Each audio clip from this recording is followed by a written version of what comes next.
નમસ્કાર દર્શક મિત્રો, સાણંદ તાલુકાના વિરોચનનગર ગામે દશેરાના પાવન અવસરે એક અનોખું દ્રશ્ય જોવા મળ્યું।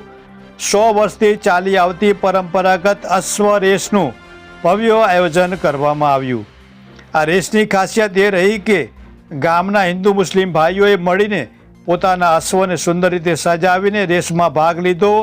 આશરે 20 જેટલા અશ્વોએ દોડમાં ભાગ લીધો હતો। રેસ જોવા મોટી સંખ્યામાં ગામ લોકો ઉમટી પડ્યા હતા અને સૌએ મળીને પરંપરાને જાળવી રાખી।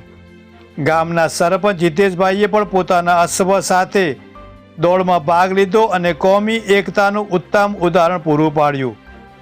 વિરોચનનગર ગામની આ અશ્વ રેસે દશેરાના દિવસે ફરી એકવાર સૌહાર્દ, ભાઈચારો અને એકતાનો અનોખો સંદેશ આપ્યો છે। બ્યુરો ચીફ ફજલ ખાન પઠાણ સાથે reporter Rabbani Malek, India crime coverage news, Sanand, Ahmedabad.